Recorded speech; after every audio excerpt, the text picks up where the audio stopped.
এই রান্নাটা হয়ে গেলেই সবাইকে ডেকে খেতে বসিয়ে দেবা বৌমা। আচ্ছা মা, ঠিক আছে। মা, মা, এই বাঞ্চতটা এখানে কেন এসছে? তুই কার কথা বলছিস? এই যে মাসিমা, আমার কথা বলছি গো। আপনার ছেলেটা না খুব দুষ্টু, একটু ইয়ার কিউ বোঝে না বাবা গো বাবা।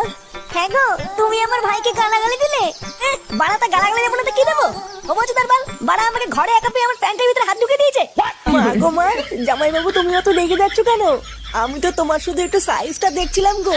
সাইকেল ছিল হোম তার বাল, বাড়ি গিয়ে বাবার সাইজ দেখবি যা। কি সব উল্টো পাল্টা কথা বলছিস তুই? যা বলেছি ঠিকই বলেছি। লেওরা আজকে প্যান্টের ভিতরে হাত ঢুকে দিচ্ছে, কালকে তো বলবে হালকা করে পুঙাও মেরে দাও। এই কি হয়েছে রে? এত চেঁচামেচি কিসের? দেখুন না মেশামশাই, মা গো মা, আপনার ছেলে একটু ইয়ার কিউ বোঝে না। ওটাই আর কি ছিল বাঞ্চুদ? দেখেছেন তো কিভাবে বলছে। দেখো মা, আমি কিন্তু বলে দিচ্ছি, এই চুদির ভাই যদি বাড়িতে থাকে আমি কিন্তু বাড়ি থাকবো না, বলে দিলাম। চোরে বাচ্চা, তুই ঘর থেকে বেরিয়ে যা। আমরা কোনো কাজকর্মের বেলায় নেই, কোনো রোজগার পাতি নেই, আবার বড় বড় কথা। ও বাড়া, মায়ের থেকে মাসির দরদ বেশি, তাই তো? বাড়া এখন তো দেখছি আমার থেকে এই বাড়িতে হোমোচোদার দাম বেশি।